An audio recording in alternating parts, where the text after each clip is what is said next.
Fundamental right का भाग 2 start करने वाले हैं, यानी पार्ट 1 आ चुका है। इसमें हम लोगों ने 12 से 24 तक अनुच्छेद कर लिए हैं पार्ट 1 में, और पार्ट 2 आज 25 से 35 तक पार्ट 2 में अनुच्छेद करने वाले हैं।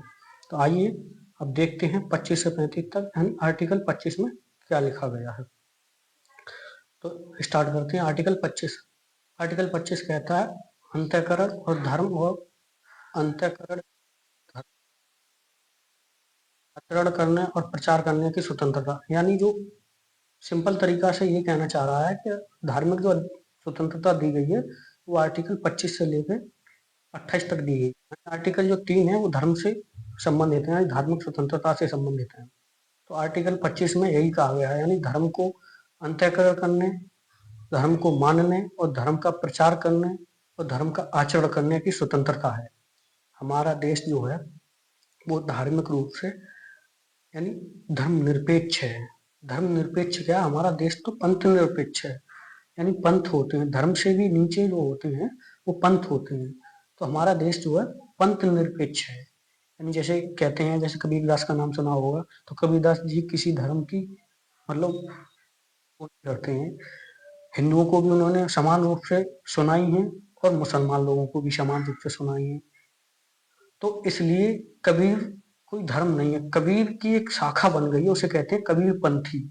तो कबीर पंथी यानी पंथ, तो कबीर एक पंथ बन गया है। तो इसी आधार पर यानी कि धर्म का जो सबसे नीचे का जो रूप होता है उसे हम पंथ कहते हैं। तो हमारा देश जो है वो धर्म से नीचे जाके पंथ के लेवल पे जाके निरपेक्ष है, यानी पंथ निरपेक्ष है। हम ना इस गुट के ना उस गुट के, यानी धर्म जो हमारा राज्य है वो धर्म को ना तो बढ़ाने का काम करेगा और ना ही किसी धर्म को खत्म करने का काम करेगा, तटस्थ रहेगा। धर्म निरपेक्ष, निरपेक्ष का मतलब होता है ना हम बुरा करेंगे ना भला करेंगे, बस दूर तटस्थ रहेंगे।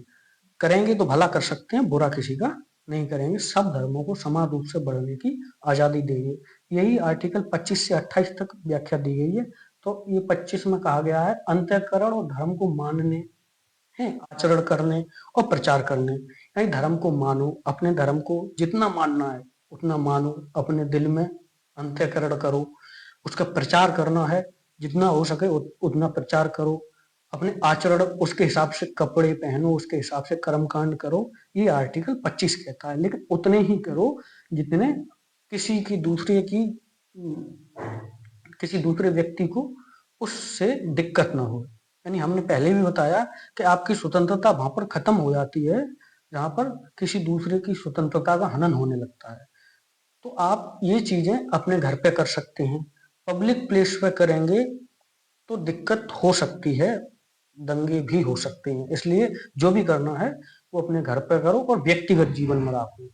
तो ये चीजें अंतःकरण करो, अपने मन में करो, धर्म का मानना है अपने मन में मानो, आचरण करने हैं उस हिसाब से कपड़े पहनो, कर्म कांड करो, जो भी करना है करिए, प्रचार करना है प्रचार करिए, लेकिन इस हिसाब से प्रचार मत करिए कि दूसरे की स्वतंत्रता का हनन होने लगे।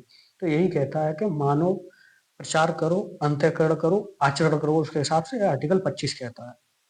आर्टिकल 26 क्या कहता है, धार्मिक कार्यों के प्रबंधन की स्वतंत्रता, यानी कि जो धार्मिक कार्य होते हैं, जैसे मंदिर है, मस्जिद है, ईसाई के वो चर्च हैं, ये हम लोग जो धार्मिक स्थल हैं उनका प्रबंधन जो देखते हैं उनकी स्वतंत्रता, यानी जो पंडा हैं, पुजारी हैं, मौलवी हैं और जो पादरी हैं ईसाई के मतलब चर्च वाले, वो इन संस्थानों का प्रबंधन कर सकते हैं। आर्टिकल 26 कहता है, इसमें 1 कहता है यानी कि धार्मिक संस्थानों की स्थापना करने का अधिकार। देखो हमने कहा था, यानी जो धार्मिक संस्थान है उनकी स्थापना कर सकते हैं आर्टिकल 26 एक क्लॉज में। जैसे हम मंदिर बना सकते हैं, मस्जिद बना सकते हैं, चर्च बना सकते हैं, समझ रहे। तो उस हिसाब से जो हम स्थापित कर सकते हैं वो 26 एक के तहत स्थापित करते हैं। धार्मिक संस्थानों की स्थापना करने का अधिकार, वो एक संस्थान रूप में, मंदिर एक संस्था बन जाता है और मस्जिद एक संस्था बन जाती है, तो उसकी स्थापना करने का अधिकार 26 26 टू क्या कहता है कि धर्म के कार्यों के प्रबंधन का अधिकार। अब जो हमने मंदिर या मस्जिद या कोई भी हमने इंस्टीट्यूशन स्थापित कर दिया, यानी संस्थान स्थापित कर दिया, तो उसका प्रबंधन कौन करेगा? प्रबंधन तो हमें जिसने स्थापित किया वही करेगा ना।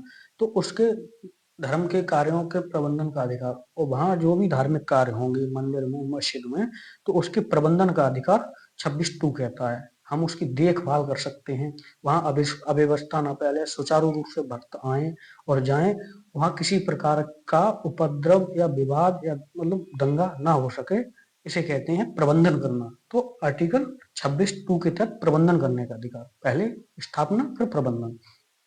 तीसरा है 26(3) चल और अचल संपत्ति अर्जित करने का अधिकार, यानी जो वहाँ संपत्ति चढ़ती है, जैसे वहाँ पैसा आता है, कुछ लोग डोनेशन करते हैं, बहुत ज्यादा पैसा देते हैं, और कुछ लोग दावत खिलाते हैं, कुछ लोग सोने की चीजें भी चढ़ाते हैं, तो वो कहते हैं कि चल, यानी पैसा जो है वो चल संपत्ति है, पैसा चल संपत्ति है, तो ये पैसा देते हैं वो चल संपत्ति में आएगा। अचल यानी कोई लोग गोल्ड देते हैं, और कुछ लोग हमारे प्रॉपर्टी नाम कर देते हैं मंदिर के, कि ये हमने प्रॉपर्टी मंदिर को दान दे दी, सोना दे दिया और पैसा दे दिया, पैसा चल में आ गया। अचल में यानी कि संपत्ति है, सोना है, वो अर्जित करने का अधिकार। तो ये आर्टिकल 26(3) के तहत ही पैसा, मंदिर और मस्जिद और जो चर्च हैं, वो चल और अचल संपत्ति अर्जित करने का अधिकार आर्टिकल 26(3) के तहत ही रखते हैं, यानी चल पैसा, अचल मतलब सोना, जमीन, काफी चीजें होती हैं इसके अंदर। ठीक है, तो चलो अचल संपत्ति अर्जित करने का अधिकार 26(3). 26(4) का कहता है ऐसी संपत्ति का विधि के अनुसार प्रशासन और प्रबंधन करने का अधिकार। अब जो संपत्ति हम लेंगे, अर्जित करेंगे, तो उस संपत्ति को, ऐसी संपत्ति का विधि के अनुसार प्रशासन और प्रबंधन करेंगे, यानी अपने मनमाने तरीके से, यानी कि नहीं कि ये अब हमारे संस्था में आई है, तो संस्था के हिसाब से जो नियम और कानून बने उस हिसाब से उनका प्रबंधन होगा, न कि कोई पंडित या पुजारी या मौलवी ये कहने लगे कि ये तो हम थे, हमारा है, तो हमारे मंदिर या मस्जिद में आया है तो ये हमारा हो गया। तुम्हारा नहीं, विधि के अनुसार उसके प्रॉपर रूल्स और रेगुलेशन होते हैं मंदिर, मस्जिद के और चर्च के, कि इस हिसाब से ये संपत्ति आई तो ये संपत्ति इस काम में यूज होगी। तो वही कहना चाह रहा है, ऐसी संपत्ति का विधि के अनुसार प्रशासन और एवं प्रबंधन करने का अधिकार। विधि के अनुसार वो है कहाँ पर खर्च होगी ये बताता है, और उसका दुरुपयोग ना हो इसलिए उसका प्रबंधन सही तरीके से होगा। तो आर्टिकल 26(4) कहता है, यानी जो संपत्ति है उसे कहाँ सही ठिकाने से किस जगह यूज करना है, किस जगह लगाना है, किससे उससे क्या चीजें खरीदनी है, तो मंदिर की आधारभूत संरचना चलाने के लिए चीजें खरीदनी पड़ती हैं, तो खरीदनी पड़ती हैं, तो वो उसी हिसाब से विधि बनी हुई है, कानून बने हुए हैं कि इस चीज से ये खरीदा जाएगा। जैसे आप कभी गुरुद्वारे में गए हो, मैं गया हूँ गुरुद्वारे में, तो गुरुद्वारे में पर डे लंगर व्यवस्था चलती है, तो लंगर व्यवस्था चलती है, वहाँ कोई भी जाए, कोई रोक टोक नहीं है, और वो सुबह से स्टार्ट हो जाती है और शाम तक चलती है, तो वो निःशुल्क है, कोई पैसा नहीं, बड़ा प्यार से खवाते हैं वो लोग, इतना आदर से, और इतनी स्वच्छता रखते हैं, बहुत ज्यादा, बहुत स्वच्छता का पालन करते हैं और इतने प्यार से खवाते हैं, और बर्तन भी नहीं धुलने देते हैं, आराम से वो बर्तन में खवाते हैं प्रॉपर। तो जो लंगर सुबह से शाम तक स्टार्ट हो जाता है और चलता है, तो वो एक भी पैसा लेते नहीं है और भूखे लोगों की मदद करते हैं। तो वो लंगर व्यवस्था है, तो वो किससे चलती, इसी से जो संपत्ति आती है, तो उस संपत्ति से ही वो चीजें चलती हैं। तो उससे क्या चीज आएगी, यानी आटा आएगा, सब्जी आएगी, क्या क्या आएगा, और मतलब मंदिर के लिए प्रॉपर सफाई के लिए चीजें आएंगी, तो वो विधि के अनुसार सब चीज बनी हुई है। तो वो यही है आर्टिकल 26(4) कहता है विधि के अनुसार खर्च किया जाएगा, जो पैसा आएगा प्रॉपर बना हुआ कि इतना इसमें जाएगा, इतना खाने में, इतना व्यवस्था देखने में, इतना वो। तो ये है, तो ये आपको क्लियर हो गया होगा कि जो संपत्ति है वो नियम कानून के हिसाब से खर्च की जाएगी। तो 26 अब प्रॉपरली आपको स्पष्ट हो गया होगा। तो अब 26 के बाद आइए अब हम लोग 27 पे मूव करते हैं। 27 क्या कहता है, 27 को देखते हैं। 27 कहता है कि धार्मिक कार्यों में कर से मुक्ति। ये बहुत अच्छा आर्टिकल है, जिनके पास पैसा है, जो पैसे वाले लोग होते हैं, वो इस आर्टिकल को अच्छी तरह से तलाशते हैं। यानी कि धार्मिक कार्यों में कर से मुक्ति, जैसे कि जैसे मंदिर में, मस्जिद में और चर्च में आप लोग जो भी पैसा देते हैं दान, तो उस पर टैक्स नहीं लगता। आपने 50 लाख दे दिया या आपने 20 लाख दे दिया, तो वो पैसा आपने मंदिर को दे दिया, तो उस पर टैक्स कलेक्ट नहीं होगा, वो भारत सरकार उस पर टैक्स नहीं लगाएगी, वो पैसा टैक्स मुक्त है। तो यही कहा गया है, देखो धार्मिक कार्यों में कर से मुक्ति, यानी कि किसी व्यक्ति द्वारा दिए गए दान पर कर नहीं लगता। अगर प्रशासन चाहे तो मंदिर के ऊपर शुल्क लगा सकता है। हाँ, ये व्यवस्था है कि जैसे हमने अभी बोला कि कोई व्यक्ति अगर जो दान देता है तो उस पर कर नहीं लगेगा। 20 लाख रुपए दे दिए तो 20 लाख इनकम टैक्स के दायरे में नहीं आएंगे, उन पर इनकम टैक्स नहीं लगेगा। बाद बाकी जो संपत्ति बचेगी उस पर इनकम टैक्स लगेगा। और अगर जो वहां पर जैसे बड़े बड़े मंदिर होते हैं तो वहां पर प्रशासन लगाना पड़ता है बहुत ज्यादा, क्योंकि बहुत ज्यादा श्रद्धालु आते हैं। अब इतने ज्यादा श्रद्धालु आते हैं तो उसे मैनेज करने के लिए वहां पर हमारी पुलिस भाई लोग लगते हैं, तो वो प्रशासन के अंतर्गत आते हैं, तो प्रशासन लगता है। तो अगर प्रशासन चाहे तो मंदिर के ऊपर ये शुल्क लगा सकता है कि आपके मतलब मंदिर के देख रेख में हमारे इतने पुलिस, तो ये आप पे शुल्क है, इनका मतलब आपको खर्चा देना पड़ेगा। अगर चाहे प्रशासन तो, पहले वैसे ये प्रशासन धार्मिक कार्य में करता नहीं है, लेकिन चाहे तो कर सकता है अपना, लोग जो ड्यूटी दे रहा है उस ड्यूटी के हिसाब से शुल्क मंदिर से ले सकता है कि इतने पुलिसकर्मी हमारे मंदिर की सिक्योरिटी में लगे हुए हैं, श्रद्धालुओं को मतलब ले जाने और उस हिसाब से करने में कोई दिक्कत ना हो, तो शुल्क ले सकते हैं। तो व्यक्ति क्या करते हैं, किसी व्यक्ति द्वारा कर मतलब दान दिया जाएगा तो उस पर टैक्स नहीं लगेगा। तो यहाँ पर लोग क्या करते हैं, बड़े बड़े मंदिरों से लोग डील कर लेते हैं। जो हमने कहा ना कि बड़े बड़े लोगों के लिए बड़ा अच्छा आर्टिकल है 27, इसीलिए 27 आर्टिकल अच्छा है कि जैसे बड़े बड़े मंदिर हैं तो बड़े बड़े मंदिर में जो बड़े बड़े पेशा वाले लोग हैं तो वो ये आर्टिकल के तहत आप दान दे दिए कि जैसे हमने साहब 1 करोड़ दान दे दिया, यानी 1 करोड़ रुपया दे दिया, 1 करोड़ रुपए दे दिए, 1 करोड़ रुपया दे दिया, तो वो 1 करोड़ रुपया टैक्स के दायरे से बाहर निकल गया। और फिर पंडित हैं, पुजारी लोग हैं और मौलवी लोग हैं, उनसे सेटिंग बिठा लेते हैं कि हम आपको 1 करोड़ देते हैं, आप इसमें से 5 लाख, 2 लाख, 3 लाख जितने भी चाहो मतलब उस हिसाब से रख लो, और फिर बैक डोर से हमें हमारा व्हाइट मनी करके दे देना। व्हाइट और ब्लैक का सीन क्या है, काला पैसा नहीं होता है, गंदा पैसा नहीं होता। ब्लैक और व्हाइट का मतलब है जिस पैसे पे हमने टैक्स पे कर दिया वो व्हाइट मनी है, और जिस पैसे पे हमने टैक्स पे नहीं किया है वो ब्लैक मनी है। तो यही मतलब टैक्स पे नहीं किया, वहां 1 करोड़ दिया, उन्होंने 5 लाख रुपए रख लिए, और बाद बाकी जो पैसे थे वो 95 लाख लौटा दिए बैकडोर।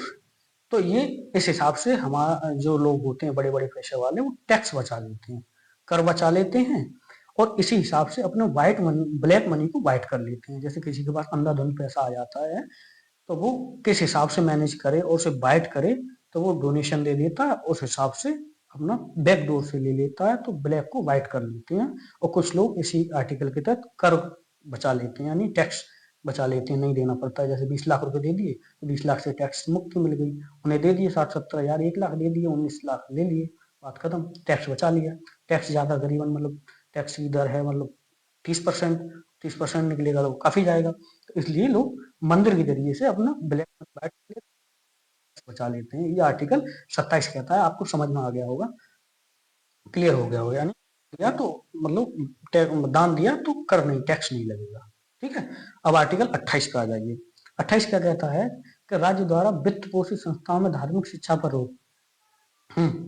कि जैसे धार्मिक शिक्षा, जैसे राज्य द्वारा जो भी है, राज्य है जैसे हमारा राज्य पॉलिटी में, राज्य जो यूज किया गया है वो किया गया है भारत सरकार के लिए, यानी देश के लिए राज्य यूज किया गया है। तो देश से जो भी है वित्त प्राप्त करता है संस्थान, धार्मिक संस्थान, और वो अगर धार्मिक शिक्षा देना चाहे तो वो धार्मिक शिक्षा नहीं दे सकता। ये आर्टिकल 28 कहता है, किसी राज्य द्वारा वित्त पोषित संस्थान धार्मिक शिक्षा देना चाहे तो नहीं दे सकता है, क्योंकि राज्य सरकार उसे संचालित करता है, उसमें आप प्रॉपरली किसी एक धर्म की शिक्षा नहीं दे सकते। जैसे कि आप देखिए कि जो हमारा बीएचयू है, एएमयू है, और जवाहरलाल नेहरू यूनिवर्सिटी, जेएनयू है, ये सुने होंगे आपने। तो आप ये सरकार द्वारा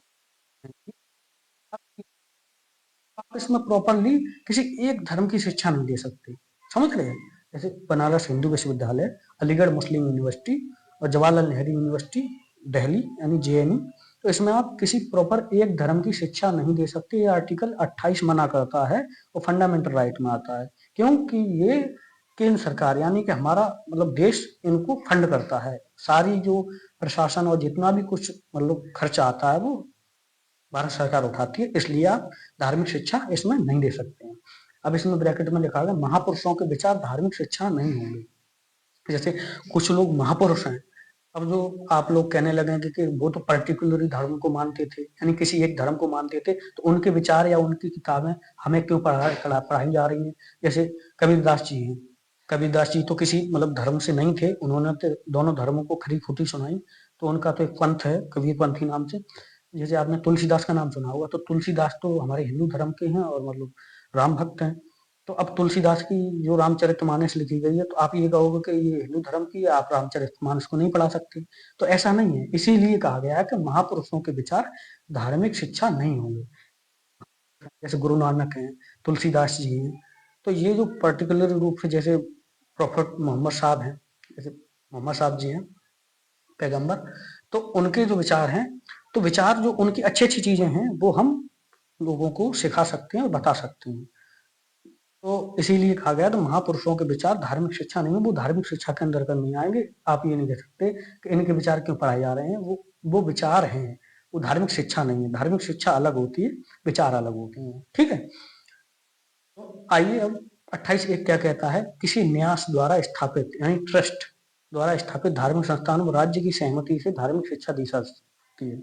हाँ, किसी ने अगर जो अपना कोई न्यास बना लिया है अपनी निजी इनकम से, निजी इनकम से कोई धार्मिक संस्थान स्थापित किया, तो वो राज्य की सहमति से धार्मिक शिक्षा दे सकता है।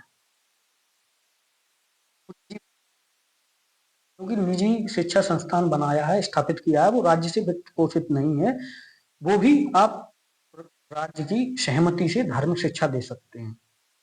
समझ रहे हो, अपने पैसा से कोई स्कूल और यूनिवर्सिटी या मदरसा बना लिया, तो उसमें आप सरकार का कोई पैसा नहीं लेते हैं, अपने पैसे से संचालित करते हैं, तो उसमें धार्मिक शिक्षा दे सकते हैं, वो भी राज्य की सहमति लेनी पड़ेगी आपको। ठीक है, तो आर्टिकल 28 भी आपको यहाँ तक मुझे लगता है क्लियर हो गया होगा। ठीक है, अब आइए आर्टिकल 29 क्या कहता है। क्या कहता है, संस्कृति एवं शिक्षा संबंधी अधिकार 29 और 30 में है।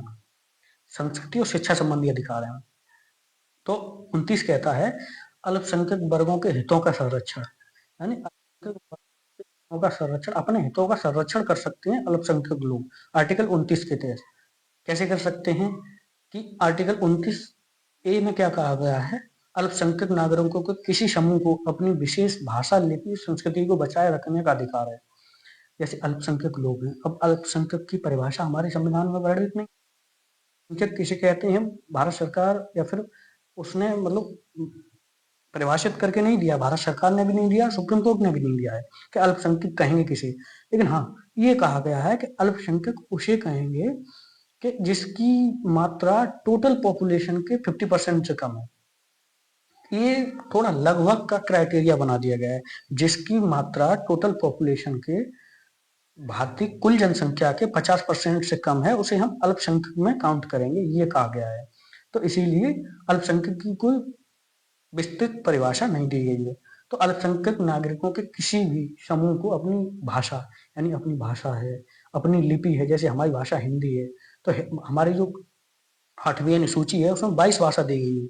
तो 22 भाषा में तमिल है, तेलुगु है, मलयालम है, मैथिली है और हिंदी है। तो इस हिसाब से अपनी भाषा को और अपनी लिपि को, जैसे देवनागरी लिपि हिंदी की है, ठीक है, और जो पंजाबी की लिपि है, तो पंजाबी भाषा उसकी लिपि है, गुरुमुखी लिपि है। समझ रहे हो, संस्कृति, संस्कृति को बचाए रखने का अधिकार। तो ये चीजें हैं जो आर्टिकल 29(a) के तहत है, यानी अपनी भाषा को बचा सकते हैं, अपनी लिपि को, अपनी संस्कृति को बचाए रखने का अधिकार आर्टिकल 29(a) के तहत आएगा। क्लियर हो गया होगा जहां तक मुझे लगता है, क्योंकि अपनी भाषा और अपनी लिपि और संस्कृति को बचाए रखने का अधिकार 29 बी क्या कहता है, राज्य द्वारा खोले गए शिक्षण संस्थानों प्रवेश से किसी नागरिक को धर्म जाति और भाषा के आधार पर भेदभाव नहीं किया जाएगा। धर्म जाति लिंग का भेदभाव नहीं किया जाएगा।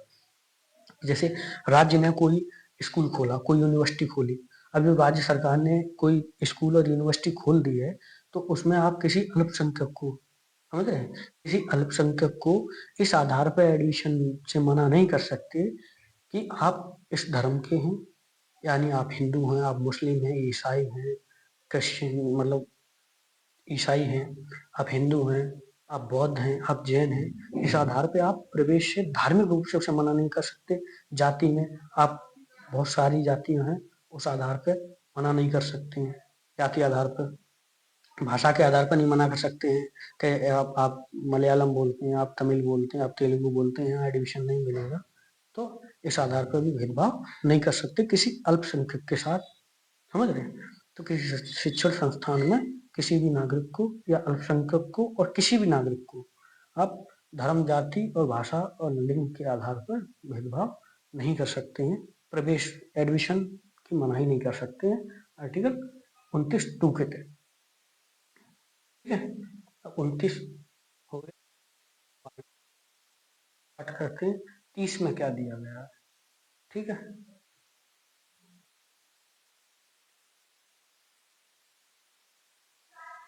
30 स्टार्ट करते हैं।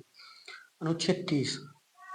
अब 30 में क्या कहा गया है कि कोई भी अल्पसंख्यक अपनी भाषा, लिपि, संस्कृति के संरक्षण के लिए अपनी रुचि के शिक्षण संस्थान की स्थापना, प्रबंधन का अधिकार रखता है। ये बात ठीक है।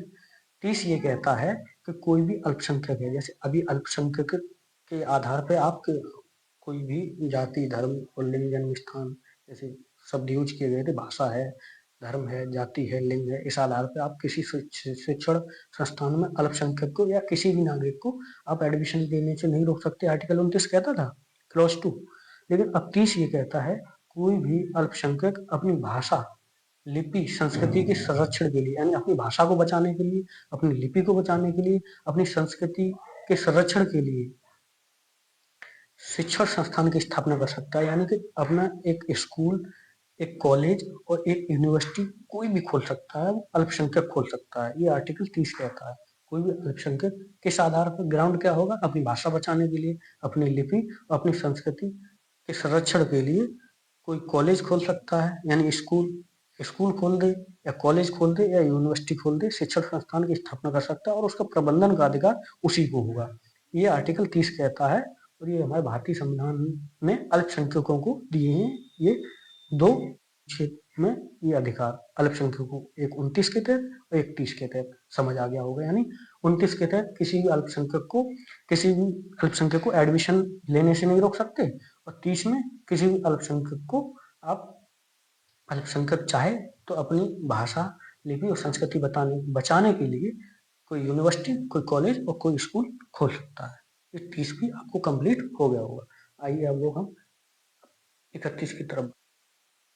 कहा गया 31 में क्या कहा गया है, संपत्ति का अधिकार है। अब 31 आर्टिकल तो पहुंच गया है 300 ए में, 300 ए में, यानी संपत्ति का अधिकार था।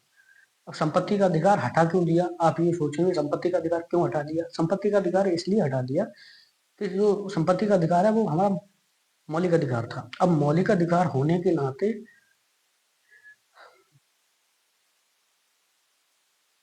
उन्होंने हमारी मेड़ काट ली, या फिर राज्य सरकार कोई हाईवे बना रही है या रेल की पटरी बिछा रही है, तो उसके लिए लोग जमीन देना नहीं चाहते थे। जैसे राज्य मतलब केंद्र सरकार कहती थी हम यहाँ रेल की ट्रैक बिछाएंगे, आप अपना मुआवजा ले लीजिए, हमें जमीन दे दीजिए, या हम यहाँ पर हाईवे बनाएंगे, सड़क बनाएंगे, अपना मुआवजा ले लीजिए, हमें जमीन दे दीजिए। लोग कहते थे नहीं, हमारी पुश्तों की जमीन है, पुरखों की जमीन है, हम नहीं दे सकते, आप कितने भी पैसा दीजिए, हम जमीन नहीं देंगे, हमारी पुरखों की जमीन है, 3 पीढ़ी से हम करते चले आ रहे हैं, हमारा इससे भावनात्मक जुड़ाव, तो लोगों को भावनात्मक जुड़ाव हो जाता था तो नहीं देते थे।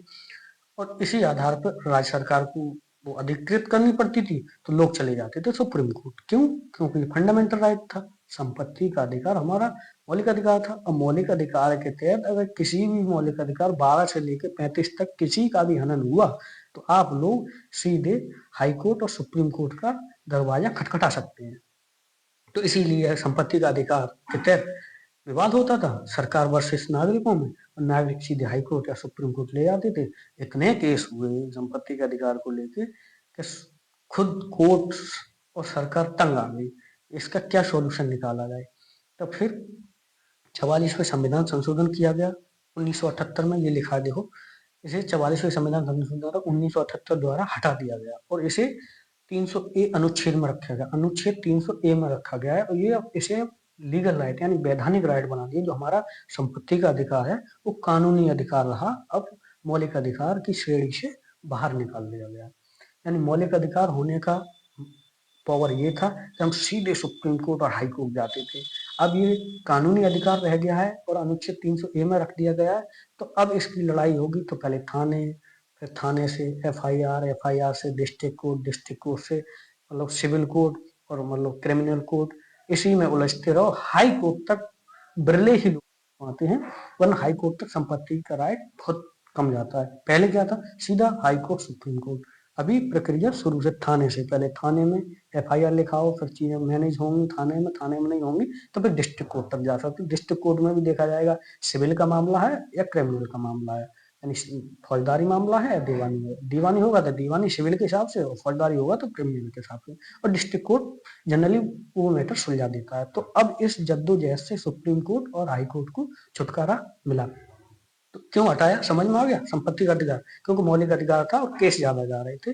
और राज्य सरकार को जैसे कोई पटरी रेल की बिछानी है, हाईवे बनाना है, सड़क बनानी है, वहां पर कोई और प्रोजेक्ट स्टार्ट करना है, तो उसके लिए लोग जमीन नहीं देते। तो जमीन इसलिए नहीं देते थे, पैसा मिलता था, लेकिन उसके बाद भी ये कहते थे हमारे पुरखों की जमीन है, हमें से नहीं देंगे।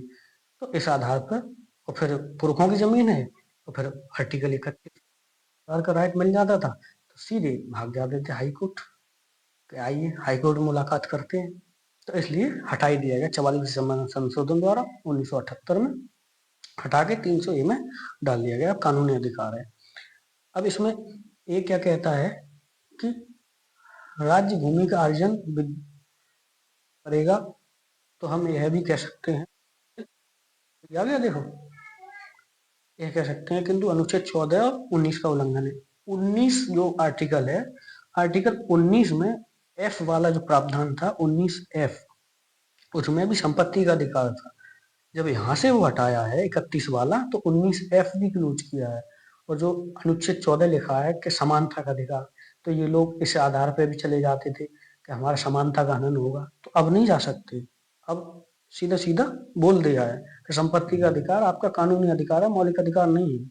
और इस आधार पे आप विधि द्वारा अर्जन करेगा, विधि द्वारा यानी कानून द्वारा आपकी भूमि ली जाएगी। तो आप ये नहीं कह सकते कि ये हमारे समानता का व्यवहार नहीं बढ़ता जा रहा है हमारे साथ, तो हम सीधे कोर्ट जाएंगे, ऐसा नहीं कर सकते आप। अब इसका उल्लंघन नहीं माना जाएगा, ठीक है। तो आर्टिकल 31 का ए ये कहता है कि विधि द्वारा भारत सरकार आपकी जमीन ले सकती है, प्रॉपर मुआवजा देगी, फ्री में तो नहीं लेगी। खा क्या कहता है, 31 का खा, जिस विधि द्वारा भूमि अर्जित किया जाएगा